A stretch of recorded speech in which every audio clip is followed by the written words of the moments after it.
channel Donstar, and it seems like there's quite a few tags going around between various YouTubers. I created a tag. I'm calling you out, damn it. And I was tagged a few weeks ago of a TV tag, which I did, and then I tagged some other people, and it's just going along. And then last week I got a tag from the channel LJ Dracko's movie channel. And being that the first tag he ever received was from me, it was that TV tag one, he and another YouTuber collaborated and came up with another tag question. And lo and behold, old Roger D from Channel Donstar was tagged. And the other co-creator, I just want to mention, his thing will be up here, is Blu-Ray ANARCHY. He's someone that again, you guys need to go over there and sub to him. He needs a lot more subs. And the same with LJ Draco. Both their things will be flying up there. And both in the message area will be their links. Please go over to both of those guys and subscribe to both of their channels. And give them a look. Give them some watch. Give them some watch. Give them your watch. They'd probably appreciate it if you give them some watch. I bet they'd love to have a lot more time on their hands. Anyway, from what I understand, I was a little confused by this. This tag is, it's not really horror. It could be any type of movie, but basically it's remake versus, or original versus remake. And what do you prefer? And there have been so many remakes of movies that there have been so many movies that have been remade, and some really good. The Thing, Dawn of the Dead, probably the one that I'm going to do today. It's considered. And there's been a lot of bad ones, a lot of bad remakes. But I think that's what the topic is. And what I'm going to... I didn't understand the bit about the directors. You know, you have to pick a certain director or something. And is it the director of the one you really like or what? And I should have did some research because I don't know who directed the original of this. Come on, let me look at that right now. So there was a little confusion on that point of it, but I got the main gist saying you're going to be doing a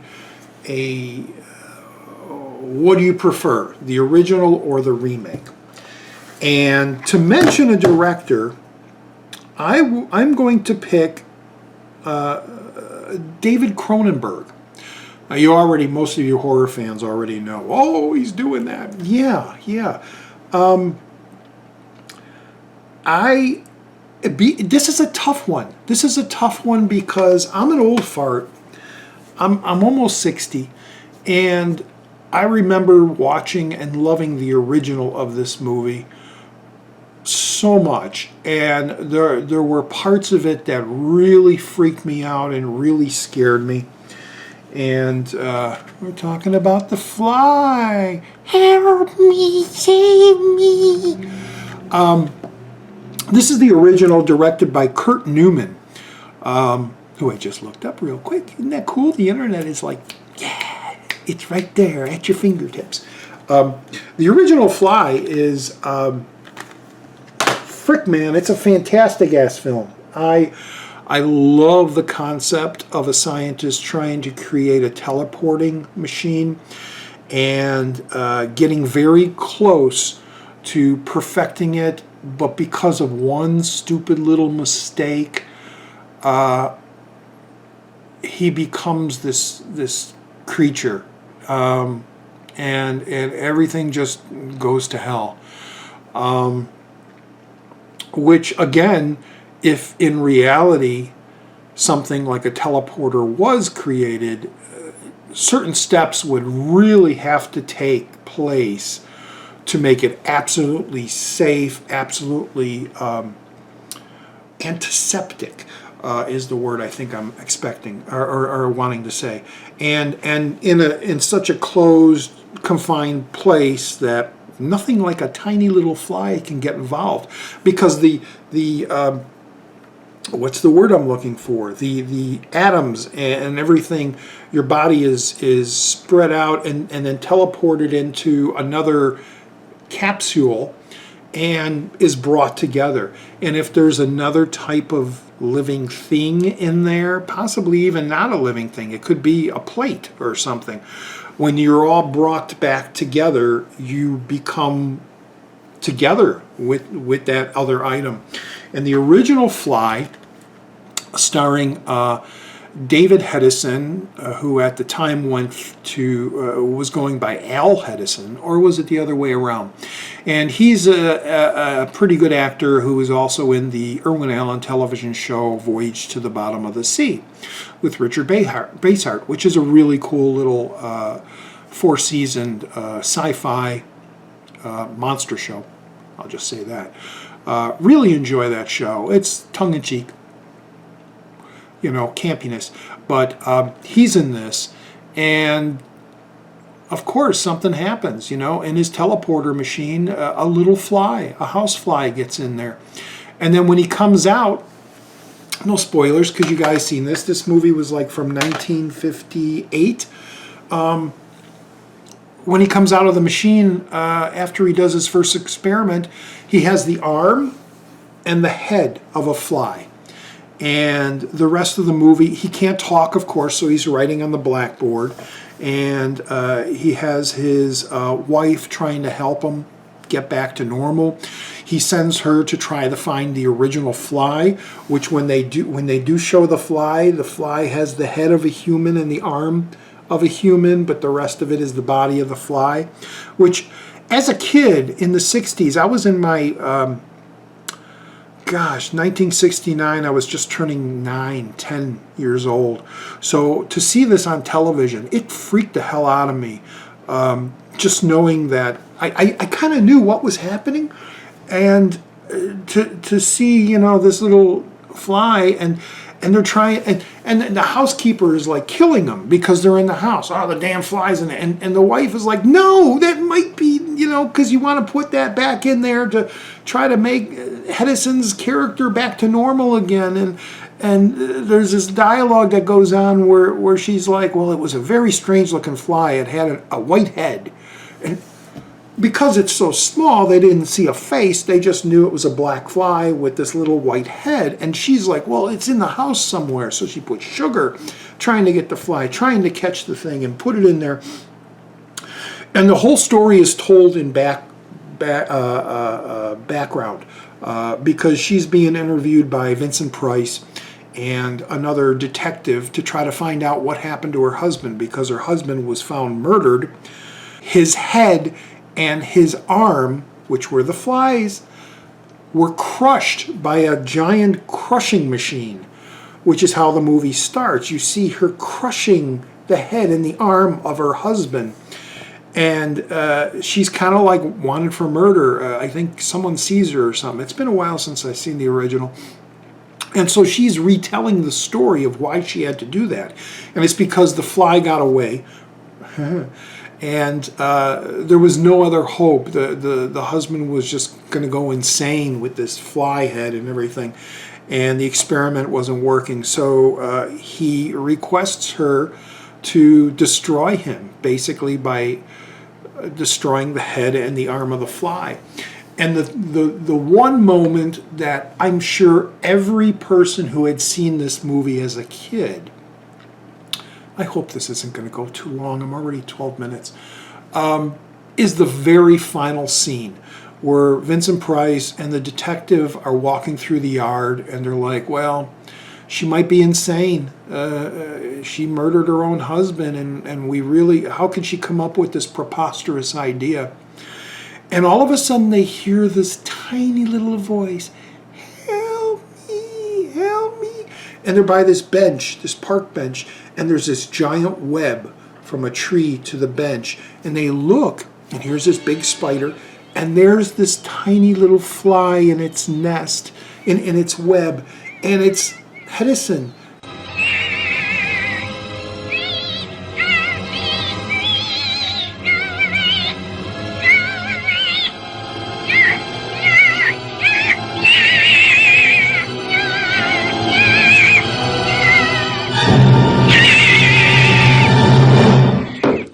And then they both kind of like, well, should we say anything, or should we just let it go?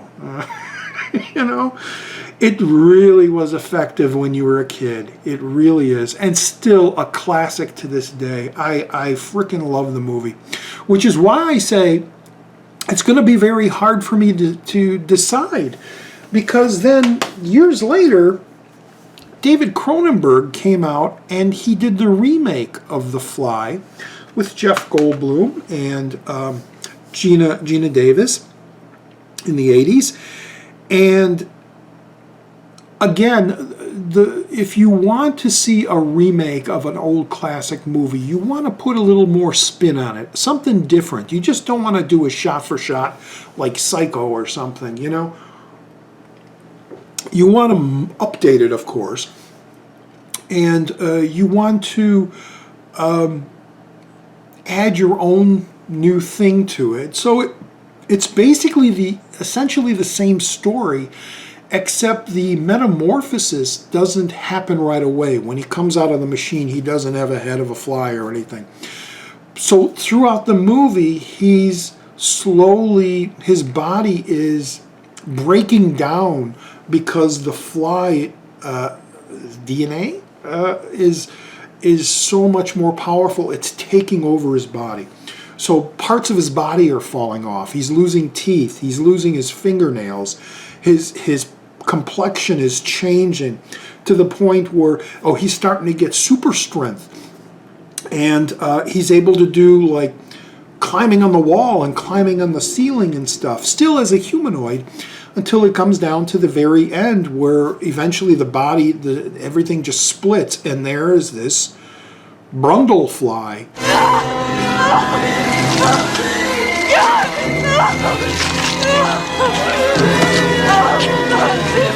Again, it's another one of these really touching love stories where he asks Gina Davis to basically destroy him, to kill him, because he can't live like this. And the thing about the Cronenberg movie is it's gooey. Cronenberg loves doing body horror and stuff, and it's gooey and it's messy and it's horrifying and it's terrifying and it's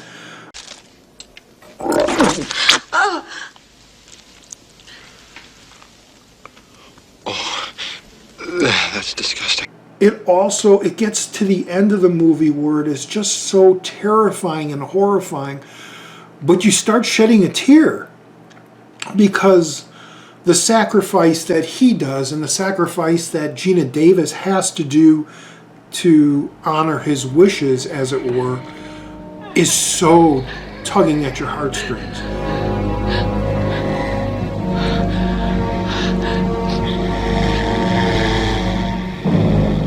It's an A+. It's a fantastic film. It's a fantastic remake of the original 1958 film, The Fly. Everybody has seen the Cronenberg one, I'm sure. And if you haven't, get out from under the rock. And probably not many people have seen the original Fly with Vincent Price. So go back and try to, because I mentioned this in one of my other videos, since it's an older movie, try to stay with it. Try to go along with the story and put your mind that this is the 50s, and you know, the story is still really, really good, and that final shot with Hedison in the spider web is just haunting, nightmarish. I mean, you'll have nightmares of that thing. It's still to this day, and it isn't only the visual. It's the sound. They use Hedison's voice, and it's this high-pitched, help me, and it's just so haunting and horrifying. Really, really interesting.